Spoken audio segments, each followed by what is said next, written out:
Lahko bi začel s tem končno. Končno stojim na tem mestu s popolno vlado po 8 mesecih, v resnici borbe, niti ne čakanja, ampak borbe za to, da smo prišli do točke, ko lahko zmagovalci na volitvah uveljavljajo svojo legitimno pravico do oblikovanja vlade po lastni meri.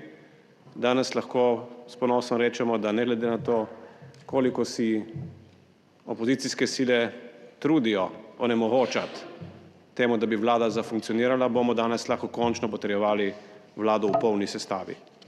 Sprememba pred nami ni samo ali pa ključno personalna, ampak je vsebinska.